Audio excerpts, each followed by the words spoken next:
یہ ارشاد فرمائیے گا کہ حج کی نیت، اب مثال حج تمتع اگر کر رہے ہیں اور عمرہ کرنے کے بعد وہ حج کے انتظار میں تھے، تو حج کی نیت کب ہوگی اور کہاں سے ہوگی اور کس طرح ہوگی؟ تینوں ارشاد فرمائیے۔ جیسے ہم اپنے گھر سے چلے تھے تو ہم نے عمرے کے احرام میں حافظ صاحب جو کچھ خیالات ہم نے رکھے تھے، خیال کیے تھے کچھ، تو ایسے ہی حج کا احرام باندھنے سے پہلے حاجی ان چیزوں پہ نظر رکھے۔ عام طور پر وزیزیہ میں ہوتا ہے یا مکے میں موجود ہوتا ہے، تو وہ کوشش کرے کہ جسم کے زائد بال اگر موجود ہیں تو وہ اس کو پھر کاٹ لے، اچھی طرح وہی غسل کرے، وہی جیسے عمرے کا احرام بندہ تھا نا، اسی طریقے سے یہ حج کے احرام کے اہتمام کو کرے۔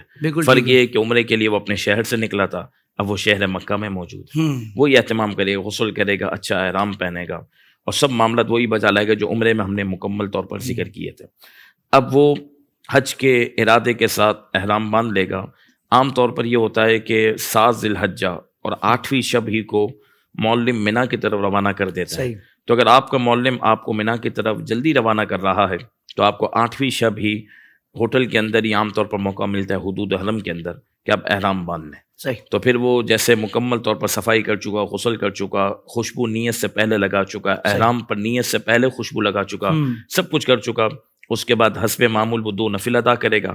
2 نفل ادا کرنے کے بعد پھر اپنے سر کو برہانہ کر دے گا، جو مرد حضرات ہیں ٹوپی اتار دیں گے، امامہ اتار دیں گے، اور اس کے بعد باقاعدہ عربی کلمات کے ساتھ وہ نیت کرے تو مستحب بھی ہے، سنت بھی ہے کہ حضور سید عالم صلی اللہ علیہ وسلم کے مبارک کلمات ہیں، اور جب عربی نیت بھی کرے تو اس وقت اردو ترجمہ اس کے ذہن میں ہونا چاہیے، صرف وہ رٹا نہ لگے، اس کو پتا ہو کہ میں کیا کہہ رہا ہوں۔ اللہم انی ارید الحج، اے اللہ بے شک میں نے حج کا ارادہ کیا، فیسرہ لی، تو اس حج کو میرے لیے آسان کر دے، وتقبلہ منی، اور اس حج کو میری طرف سے قبول فرما۔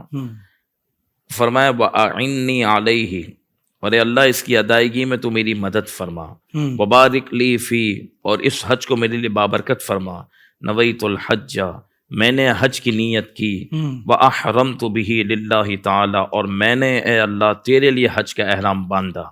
یہ عربی کے ساتھ ادا کر لے تو بہت اچھی بات ہے، ورنہ اپنی اپنی زبان کے اندر یہ نیت کر لے کہ اے اللہ میں نے اب حج کا احرام باندھا، یہ نیت کرنے کے بعد دعا کرے اور فوراً پھر تلبیہ پڑھے، لبیک اللہم لبیک، لبیک لا شریک لک لبیک، ان الحمد والنعمت لک والملک لا شریک لک۔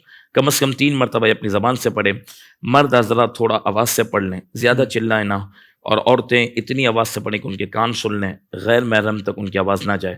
یوں ماشاء اللہ مبارک ہو کہ آپ نے حج کا احرام باندھ لیا۔ سبحان اللہ۔ اور یہ بھی بہتر ہے کہ عربی میں 1 مرتبہ نیت کر لی اور پھر اردو میں بھی 1 مرتبہ کر لی، بس دل میں آپ کے پختہ ہونا ضروری ہے۔ عربی میں مستحب زبان سے دوہرا لیں، لیکن ایسا نہیں عربی میں ایک عالم دین یا آپ کو کوئی ذمہ دار ہے وہ پڑھا رہا ہے، آپ پیچھے پیچھے رٹے مار رہے ہیں، ٹھیک ہے، لیکن نیت دل میں ہو، اے اللہ میں حج کا ارادہ کر رہا ہوں، سبحان اللہ، اتنا بڑا فریضہ ادا کرنے جا رہا ہوں تیرے فضل سے مولا، کیفیت کے ساتھ، معنی پر توجہ، اور دعا بھی کرنا اللہ تو اس کو میرے لیے آسان بھی کر، صحیح، اس کو تو میرے لیے بابرکت بھی فرما، اس کی ادائیگی میں میری مدد بھی فرما، اور پھر تلبیہ پڑھیں، ٹھیک ہے، جیسے آپ نے عمرے میں پڑھا تھا۔ یہاں پر جب آپ یہ نیت کریں گے تو آپ کو منا کے اندر بھی، عرفات کے اندر بھی، مزدلفہ کے اندر بھی کثرت کے ساتھ تلبیہ پڑھنا ہے۔ جب آپ 10 تاریخ عید کے دن انشاءاللہ جب آپ پہلے اور بڑے شیطان کو جب رمی کرنے کے لیے جائیں گے، اس کو پہلا کنکر مارتے ہی آپ تلبیہ روک دیں، وہاں تک تلبیہ پڑھنی ہے، وہاں تک پڑھنی۔ علامہ صاحب مزید آگے بڑھتے ہیں، یہ بتائیے کیا نیت کرنے کے بعد چاہے آپ نے ہوٹل میں نیت کی ہے، حدود حرم میں کی ہے، تو اب کیا حرم شریف میں جانا یعنی مسجد الحرام میں جانا ضروری ہے؟ جا سکتے ہیں، جانا چاہیے؟ کیا فرمائیں گے اس بارے میں؟ دیکھیں ہمارا جو تجربہ ہے اب تک کے سفر کا، تو عام طور پر تو جو پاکستان اور ہندوستان سے جو سفر کرتے ہیں تو وہ زیادہ تر جو ہے نا 99% وہ عزیزیہ میں ہوتے ہیں، صحیح، اور پھر وہاں پر رش کی وجہ سے جو بسز کا سلسلہ ہوتا ہے وہ بھی منقطع ہو جاتا ہے حکومت کی طرف سے، اور اگر ٹیکسی لے کر بھی جاتی ہے تو وہ بھی بہت دور اتارتی ہے، صحیح، اور بہت زیادہ حاجی مشقت میں پڑ جاتا ہے اور رش بہت ہوتا ہے۔ تو مناسب اور مستحب تو یہی ہے کہ آپ اگر کوشش کریں تو پھر آپ پہنچ جائیں مکہ المکرمہ میں، اندر حرم شریف میں، مکے میں تو ہیں، حدود حرم میں تو ہیں، لیکن آپ مسجد حرام میں پہنچ جائیں اگر پہنچ سکتے ہیں تو، اور 2 نفل وہاں ادا کریں۔ لیکن عام طور پر پہنچنا بہت مشکل ہوتا ہے، بہت زیادہ دشواری ہے، رش بہت ہے اور آسانی نہیں ہے، مطلب تھک جائے بندہ شاید اگلے سفر کے لیے. جی تو اسی وجہ سے پھر آپ حرم کی حدود میں تو ہیں ماشاء اللہ، وہیں ہوٹل کے اندر نیت تو کامل ہو گئی نا، وہیں بالکل مکمل ہے، وہیں پر آپ نیت کر لیں، وہیں نفل ادا کریں، اور پھر آپ نے حج کا سفر شروع کیا جیسے آپ کو معلم بیان کر رہا ہے. بالکل ٹھیک ہے. حافظ صاحب سنت مبارکہ یہ ہے کہ 8 ذی الحجہ کو آپ صبح سورج طلوع ہونے کے بعد پھر مینا کی طرف روانہ، سنت مبارکہ یہ.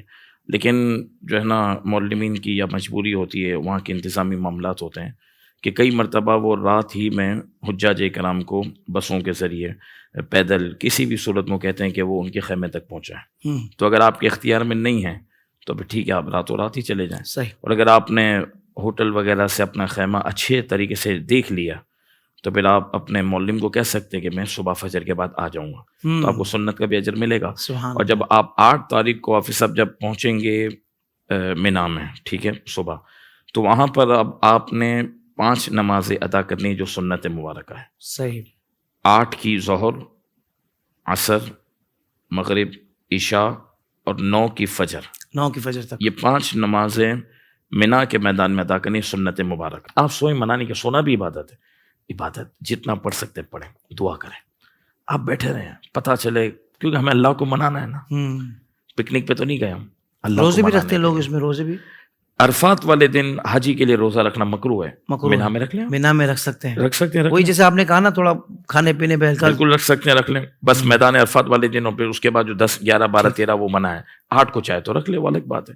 تو آپ اس پر توجہ دیں. حاجی جو ہے نا وہ اپنے آرام کو ضرور کر منانے، فضول وقت کے بجائے عبادت پہ توجہ دیں. پھر وہاں پر اس کو 5 نمازیں پڑھنی ہیں، دعائیں کریں، اور پھر شب عرفہ شروع ہونے والی ہے. مغرب کی نماز آپ نے پڑھ لی 8 تاریخ کو مینا کے اندر ہی، اب شب عرفہ ہے.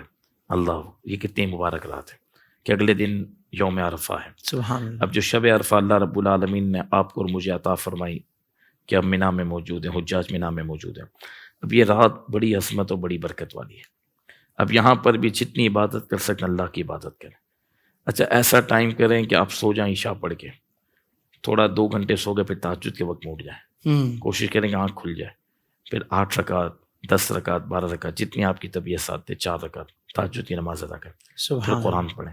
خیمے میں بھلے کوئی سو رہا ہے تو اس کو سونے دے، کوئی بات نہیں، آپ قرآن پڑھنا شروع کریں. آپ کا دل ہو کہ میرا رب مجھے دیکھ رہا ہے. تو اب جو ہے نا وہ معلم کی طرف سے یہ ہوتا ہے گروپ لیڈر کو کہ آپ جو ہے نا حجاج کو لے کے چلیں.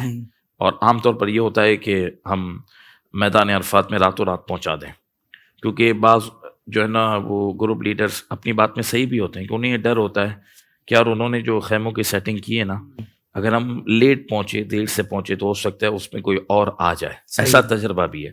تو اگر ایسی کوئی آپ کو بات محسوس ہو رہی، خطرہ محسوس ہو رہا ہے، اور آپ کا معلم آپ کو پریشر کر رہا ہے اور آپ کے اختیار میں نہیں ہے، تو آپ رات کو نکل سکتے ہیں. اور اگر آپ سمجھتے ہیں کہ پورا گروپ آپ کے اعتماد والا ہے اور معلم بھی آپ کے گروپ لیڈر کو یقین دیا نہیں کراتے، گروپ لیڈر بھی آپ کا اچھا ہے اور وہ معلم سے بات چیت کر سکتا ہے، کوئی اس میں بھی ایشو نہیں ہے، تو پھر آپ کوشش کریں کہ صبح جب آپ فجر کی نماز پڑھ لیں، تو فجر کی نماز پڑھنے کے بعد جب سورج طلوع ہو جائے، تو سورج طلوع ہونے کے بعد اب آپ عرفات کے میدان کی طرف جائیں. یہ سنت مبارکہ ہے. ٹھیک کہ آپ کو 8 کی ظہر، عصر، مغرب، عشاء اور 9 کی فجر یہ اگر مینا میں مل گئی نا تو یہ آپ کی سنت ادا ہو گئی ماشاءاللہ. اور پھر آپ سورج طلوع ہونے کے بعد، فجر پڑھنے کے بعد نہیں، سورج طلوع ہونے کے بعد آپ عرفات کی طرف چلے تو یہ سنت مبارکہ ہے. جیسے ہی 9 تاریخ کو ظہر کی نماز کا وقت شروع ہوا آپ حاجی ہو گئے. سبحان اللہ، سبحان اللہ، ماشاء اللہ. شریعت مطہرہ نے آپ کو یعنی خطبہ سننا کوئی فرض یا واجب کوئی نہیں، ضروری نہیں ہے، کیونکہ اب وہ اپنے حساب سے دے لیں خطبہ اور ہم اپنے خیمے کے اندر موجود ہیں. تو اسی وجہ سے پھر حافظ صاحب یہ ذہن میں رکھیں کہ اب ہم کو میدان عرفات مل گیا. سنت ہے کہ اگر آپ غسل کر لیں، موقع ملے تو، واہ واہ سبحان اللہ، تو ٹھنڈک بھی ہے اور موقع بھی ملے گا تو اچھی بات ہے، آپ کو سنت مبارک ہے. اور اگر آپ نہیں کر سکتے تو کم از کم تازہ وضو کر لیں. ظہر کی نماز کا وقت شروع ہو رہا ہے نا، اب تازہ وضو کر لیں. صحیح، ٹھیک ہے. حاجی بننے سے پہلے فریش کر لیں اپنے آپ کو، تازہ وضو کر لیا آپ نے، اور پھر آپ جتنا وقت جو ہے نا وہ کھلے آسمان کے نیچے گزاریں. شریعت کو یہ پسند ہے، یہ زیادہ افضل ہے، یہ پسند ہے. واہ واہ واہ. جبل رحمت نہیں جا سکتے نا، تو آپ کوشش کریں کہ آپ کا جو خیمہ ہے نا اوپر، تو اس کو ڈھانپا ہوا ہے انہوں نے پورا، تو اس کو باہر آ جائیں تھوڑا، اور جتنی دیر کھڑے رہیں گے اتنی بھی برکت ملے گی. تو وقوف عرفہ میں کھڑا رہنا کوئی فرض واجب نہیں، صحیح، لیکن مستحب ہے کہ بندہ زیادہ دیر عرفات کے میدان میں کھڑا رہے. جتنا کھڑا رہ سکتا ہے، اللہ کی بارگاہ میں دعائیں کریں. اور وہاں پر مولا علی رضی اللہ تعالیٰ نے حضور سید عالم صلی اللہ علیہ وسلم سے جو دعا نقل فرمائی، جس کی ابتدا میں چوتھا کلمہ آتا ہے، لا الہ الا اللہ وحدہ لا شریک لہ لہ الملک ولہ الحمد یحیی و یمیت وہو علی کل شیء قدیر. یہ تسبیح پاک حضور نے فرمایا کہ میری اور انبیاء کے سب کی تسبیح وقوف عرفہ میں یہ ہے. اللہ اکبر. تو 100 مرتبہ آپ یہ کلمہ شریف پڑھ لیں، چوتھا کلمہ جس کو میں نے پڑھ کے سنا ہے، اتنا پڑھ لیں آپ. 100 مرتبہ سورہ اخلاص پڑھ لیں اور 100 مرتبہ درود ابراہیم پڑھ لیں. یہ یہاں کا وظیفہ ہے میدان عرفات کا. ٹھیک ہے، اب آپ عرفات کے میدان کے اندر موجود ہیں، یہیں پر آپ ظہر کی نماز وقت میں ادا کریں اپنے، اور عصر کی نماز آپ اپنے وقت میں ادا کریں. ظہر عصر ملا کر ہر حاجی نہیں پڑھ سکتا. صحیح. یہ احناف کے نزدیک مسئلہ ذکر کر رہا ہوں، عرفات کے میدان کی بات ہو رہی ہے. صحیح. وہ ایک قاضی اسلام ہو، ایک امام حج ہو جو امامت کر رہا ہو، اور اس کے پیچھے سب شامل ہوں، تو ان مخصوص شرائط کے اندر آپ ظہر اور عصر ایک ساتھ پڑھیں گے، جو کہ نہیں پائی جائے. ہم اپنے خیمے کے اندر موجود ہیں، وہیں پڑھ رہے ہیں. تو ظہر کی نماز آپ اپنے وقت ظہر میں ادا کریں گے، عرفات کی بات ہو رہی ہے. بالکل ٹھیک. اور عصر کی نماز آپ میدان عرفات میں اپنے وقت میں ادا کریں گے. مغرب کی نماز کے وقت تک بھی آپ دعائیں کرتے رہیں. سورج غروب ہو گیا اس کی تھوڑی دیر تک بھی دعا کرتے رہیں. دعاؤں کی قبولیت کے حوالے سے وہاں کیا آتا ہے؟ دعاؤں کی قبولیت عرفات کے میدان میں تو دعائیں قبول ہیں. اب یہاں پر ہمیں مغرب کی نماز ادا نہیں کرنی. اچھا، مغرب کا وقت ہو گیا مگر نماز نہیں پڑھنی. نماز نہیں پڑھنی. ٹھیک ہے، عرفات کی بات ہو رہی ہے. صحیح. ٹھیک ہے. اب آپ تھوڑا جب سورج غروب ہو جائے، رات تھوڑی آ جائے، اس کے بعد پھر آپ اپنے معلم کے مطابق آپ مزدلفہ کی طرف روانہ ہونا شروع. سبحان اللہ. اب وہ رات آ رہی ہے مزدلفہ، اللہ اکبر، کہ بعض اکابر علماء کے نزدیک، بڑے بڑے علماء کے نزدیک، یہ رات حاجیوں کے لیے لیلۃ القدر سے افضل ہے. اللہ اکبر. اکابر علماء کے نزدیک مزدلفہ کی رات حاجیوں کے لیے لیلۃ القدر سے افضل ہے. سبحان اللہ، سبحان اللہ. اور میدان عرفات میں حقوق اللہ سب معاف ہو گئے، سب معاف ہو گئے، اللہ، سب معاف ہو گئے. کبیرہ بھی معاف، صغیرہ. کوئی یہ سمجھے نا میری مغفرت نہیں ہوئی تو یہ سمجھنا منع ہے. منع ہے. ٹھیک ہے، معاف کر دیا گیا. اب کیا ہوا؟ مزدلفہ کی رات حقوق العباد بھی معاف. اب وہ مزدلفہ کی رات موجود ہے ماشاءاللہ. وہاں پر پہنچتے ہی اچھی جگہ وہ دیکھ لیں. اب وہاں خیمہ وغیرہ کچھ بھی نہیں ہے، وہ سب کے لیے ایک ہی ہے، چاہے کروڑ پتی ہو، ارب پتی ہو، کوئی بادشاہ ہو، کوئی فقیر ہو، کوئی بھی ہو. کیا کہنے ہیں، سب کو وہی چادر اور وہی کنکروں پہ سونا ہے. اور پھر سب آپ نے دیکھو کتنی میٹھی رات ہوتی ہے، اور وہ نیند کتنی پیاری ہوتی ہے. اللہ ہمیں ہر سال نصیب فرمائے. آمین. کیسی کمال نہیں ہوتی وہ رات. اللہ. اب جب ہم پہنچ گئے ایک جگہ، ہم نے اپنے قافلے کے ساتھ ایک جگہ اختیار کی اور ہم نے اپنا ٹھہراؤ کر لیا. ٹھیک ہے. اب وہاں پر آپ نے وضو تو ہونا چاہیے، وضو نہیں تھا تو وضو کر لیں آپ. اس میں کیا کرنا ہے، اب آپ کو مغرب اور عشاء کی نماز ایک ساتھ ادا کرنی ہے. صحیح. کیونکہ آپ نے میدان عرفات میں مغرب نہیں پڑھی اور پڑھنی بھی نہیں ہے. حضور نے نہیں پڑھی تو آپ نے بھی نہیں پڑھنی. سبحان اللہ. انداز تو دیکھیں یار، کیا بات. کمال تو دیکھیں یار. نماز چھوڑنا، وقت نکال کے پڑھنا سب سے بڑا گناہ ہے. حاجی حج کے دن یہ کر رہا ہے، فرمایا محبوب نے جیسے کیا ویسے کرنا ہے. اب مغرب اور عشاء آپ پڑھیں گے، ٹھیک ہے، ایک اذان اور ایک اقامت ہوگی. یہ طریقہ سن لیں. ایک ہی اذان دی جائے گی، ایک ہی مرتبہ تکبیر ہوگی. اس کا طریقہ یہ کہ مغرب کے پہلے 3 فرض پڑھیں گے، اس کے فوراً بعد عشاء کی نماز پڑھیں گے. اچھا. پھر مغرب کی سنت و نوافل ادا کریں گے، پھر عشاء کی سنت اور وطر اور نوافل ادا کریں گے. بالکل ٹھیک. یہ ترتیب ہے. ایک ہی اذان ہوگی، ایک ہی اقامت ہوگی. ٹھیک ہے. قافلے والے موجود، 3 جانے بھی ہے تو جماعت کروا لیں. پھر آپ نے مغرب اور عشاء کی نماز پڑھ لی، تھکن ہو رہی ہے اگر آپ کو، تھوڑا آرام کر لیں، لیکن رات میں اٹھ جائیں، تہجد کی نماز ادا کریں مزدلفہ کی رات. پھر اس کے بعد پھر آپ کو مزدلفہ کا جو قیام ہے نا، رات گزارنا سنت ہے، لیکن صبح صادق کے وقت ایک لمحے کے لیے بھی حاجی کو مزدلفہ کے مقام پر ٹھہرنا واجب ہے. صحیح. اگر وہ صبح صادق سے پہلے نکل گیا تو دم ادا کرنا ہوگا، دم دینا ہوگا. یاد رکھیں، کیونکہ اس میں آپ جلدی نہیں کر سکتے. میں نے کہا نا مینا میں آپ کو جلدی لے گئے، عرفات میں جلدی لے گئے. عرفات میں کا مطلب عرفات پہنچانے کے لیے، اور میدان عرفات میں بھی مغرب سے پہلے کوئی نہیں نکل سکتا. نہیں نکل سکتا. اگر مغرب کا وقت شروع ہونے سے پہلے کوئی نکل گیا میدان عرفات سے تو اس کو بھی دم دینا ہے. اچھا، سنت یہ ہے کہ آپ وہاں پر نماز فجر ادا کریں، اور سورج نکلنے میں، عرفات میں کیا تھا کہ سورج طلوع ہونے کے بعد آپ نکلے ہیں منا سے، ٹھیک ہے. سورج طلوع ہونے کے بعد آپ نکلے ہیں 9 تاریخ کو منا سے، طلوع ہونے کے بعد، اور عرفات جا رہے ہیں. مزدلفہ سے نکلنے کا سنت وقت یہ ہے کہ سورج طلوع نہیں ہوا مکمل کہ میں 2 رکعت پڑھ سکتا ہوں، 5 منٹ باقی ہیں، اب آپ مزدلفہ چھوڑ دیں. صحیح. تو یہ سنت کا ثواب ہے. آپ کو لگ رہا ہے کہ رش بہت ہے، میرے ساتھ خواتین ہیں، 2 صحابہ میں پورا قافلہ، تو رکے رہے ہیں، پھر ٹھیک ہے. پھر جو ہے نا سورج طلوع وغیرہ ہو جائے اس کے بعد پھر آپ مینا کی طرف جائیں گے، اور وہاں پر پھر آپ 10 تاریخ کو پہلے دن، عید کا جو پہلا دن کہلاتا ہے، جس میں حاجی اب احرام بھی کھولے گا ترتیب کے بعد، اس میں صرف ایک بڑے شیطان کو 7 کنکر مارنا ہے. ٹھیک. مزدلفہ کی رات آپ کو 49 کنکر جمع کر لینے. جی میں وہی کہہ رہا تھا، آلات حرب تو رہ گئے. جی اسی میدان کے اندر. ٹھیک ہے. آپ جو ہے نا اس کو کنکر جمع کر لیں، کوشش کریں 50 سے کچھ زیادہ کر لیں تاکہ کوئی کنکر گر جائے تو آسانی ہو جائے. اس کو دھونے کا طریقہ بوتل میں آپ نے جمع کر کے اس کو پانی کو 3 مرتبہ ہلا لیا تو. اور سائز کیا ہونا چاہیے؟ ٹھیک ہے، کھجور کی گٹلی کے برابر، نارمل سائز. بڑے بڑے پتھر نہیں لینے، بڑے پتھر زور سے نہیں لگیں گے اس کو. نہیں، یہ ایک حضرت ابراہیم علیہ السلام کی ایک ادا ہے.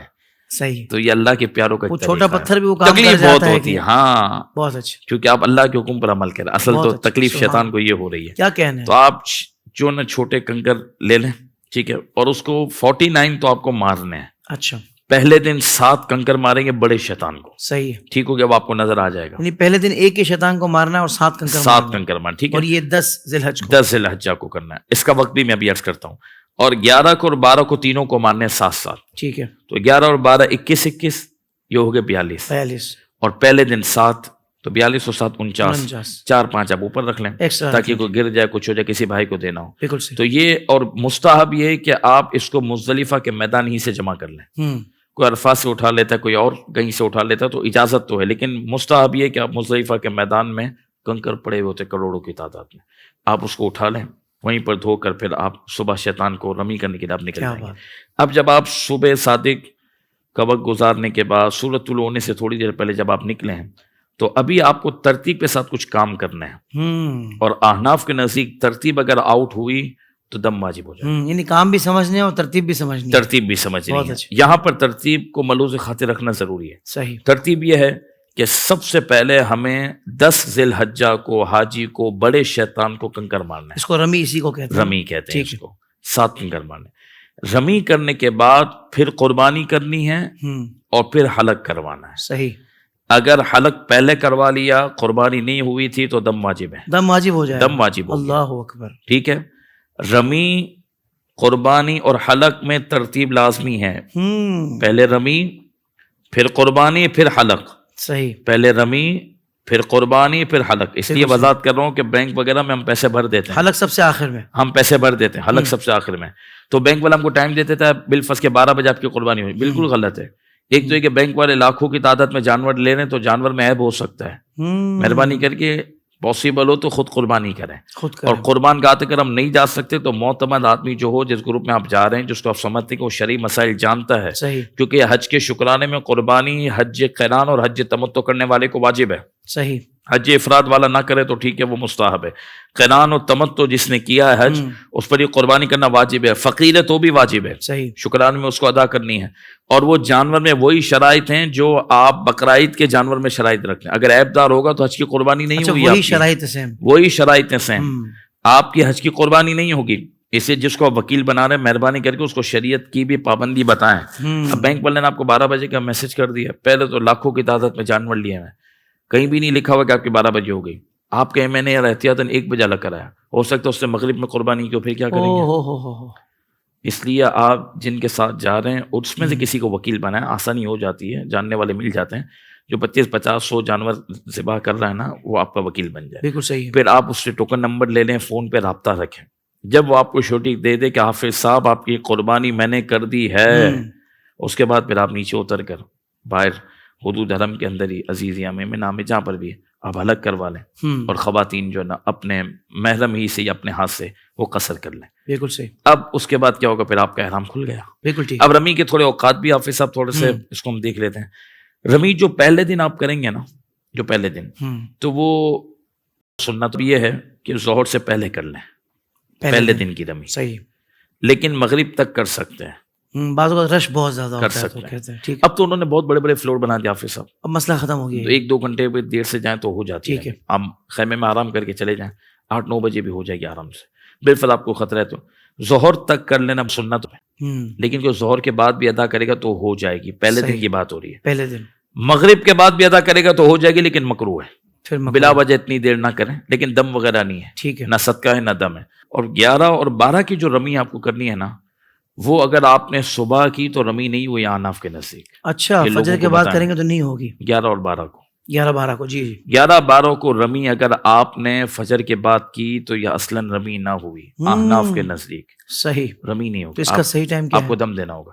اس کا وقت شروع ہوتا ہے ظہر کی نماز کے بعد، بالکل صحیح، میں 11 اور 12 کی بات 11 اور 12 کی بات کر رہا ہوں، ظہر کے بعد سے مغرب تک۔ اوکے مغرب کے بعد بھی کوئی کرے گا تو مکروہ ہے بلا وجہ اتنی دیر کرنا، لیکن ہو جائے گی۔ صحیح، اچھا کچھ حجاج رک گئے 12 کے بعد بھی مینا میں کہ سنت 13 کو بھی رمی کروں، اس کے لیے کیا حکم ہے؟ تو اگر آپ نے رات گزار لی 13ویں شب، 12 کے بعد تقریباً مینا خالی ہو گیا، سب ہوٹل میں آ جاتے ہیں، بالفرض کوئی کہ یہ 13 کی رمی میں ادا کرو، ایک ہی بار موقع ملا ہے تو اللہ قریبی ذہن ہونا چاہیے، سبحان اللہ، کیا کریں گے آپ وہاں پر عزیزیہ میں جا کر گپے ہی ماریں گے، ہوٹلوں پہ ہی گھومیں گے ہم، تو 13 کی رمی کرنے کا بھی ذہن ہونا چاہیے، ماشاءاللہ، سنت بھی ہے، مستحب بھی اور برکت بھی۔ تو اگر آپ نے مغرب سے پہلے مینا چھوڑ دیا تو ٹھیک ہے، صحیح، لیکن اگر آپ 12 کے بعد آپ مینا میں ہی رکے ہوئے ہیں، اپنے خیمے کے اندر مینا کے اندر ہیں، اور 13 کو صبح ہو گئی فجر تو اب رمی کرنا واجب ہے، اچھا فجر ہو گئی تو اب رمی کرنا واجب ہے۔ واجب ہوگی تو ظہر کے بعد ہی، اب 13 کو جو رمی کا وقت ہے نا وہ سنت یہ ہے کہ ظہر کے بعد کرے، لیکن کو صبح بھی کرے گا تو ہو جائے گی، ٹھیک ہے، یہ مسئلہ واضح ہو گیا، بالکل واضح ہو گیا، بالکل واضح ہو گیا، سبحان اللہ سبحان اللہ۔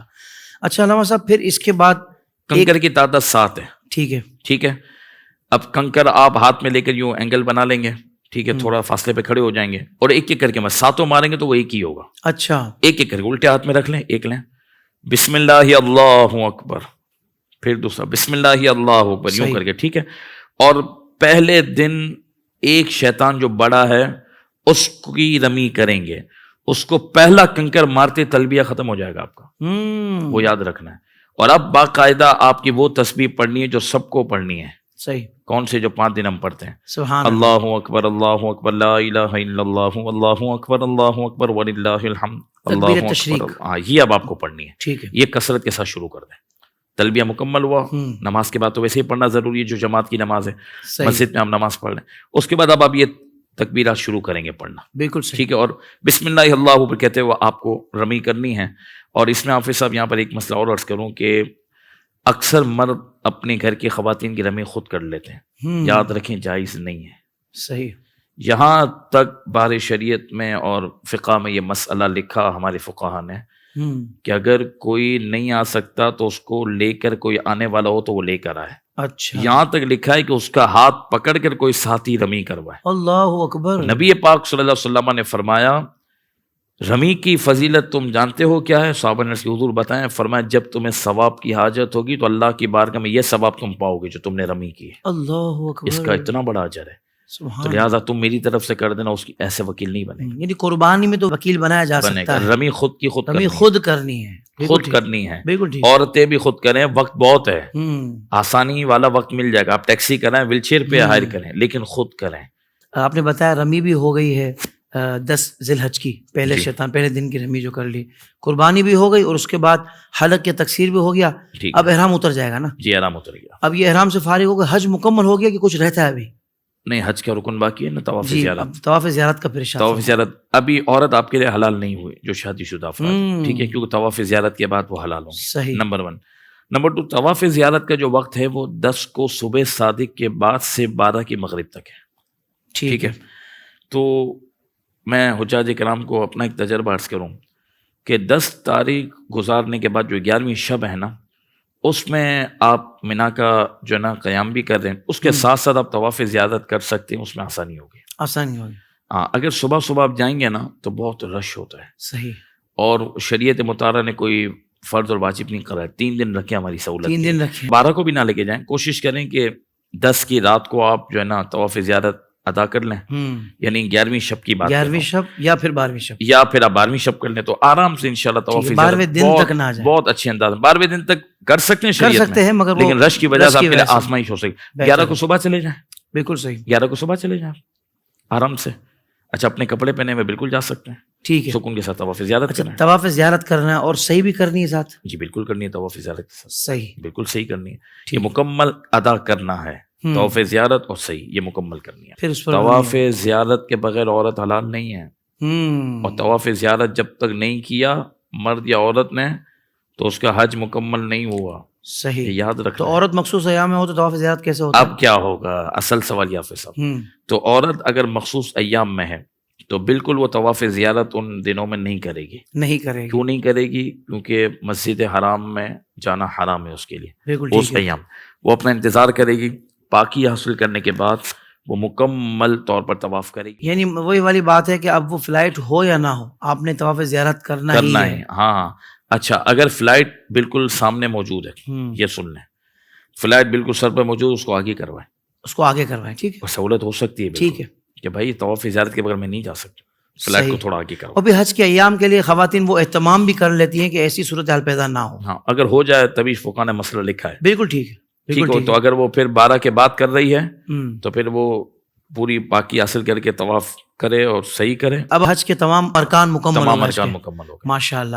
تو اب اپنے وطن سفر کرنا ہے تو آخر میں طواف وداع ہوتا ہے, وہ آپ پھر طواف زیارت کے بعد جو پہلا طواف ہے طواف وداع. طواف وداع ہو جاتا ہے وہ جو پہلا طواف ہے صحیح وہ خود ہی ہو جائے گا. بالکل ٹھیک ہے.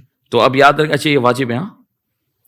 طواف وداع بھی واجب, آفاقی پر واجب, جو نہیں کرا دم دینا پڑے گا. دم دینا پڑے گا. جی طواف وداع بھی واجب ہے. ہاں ایک صورت میں اجازت کہ عورت مخصوص ایام میں آ گئی اچانک اور اس کی سیٹ بک ہے, ٹھیک ہے, اور اس کے ساتھ ایسی مجبوری ہو گئی تو اب شریعت مطالعہ کہتی ہے کہ طواف وداع کے بغیر چلی جائے.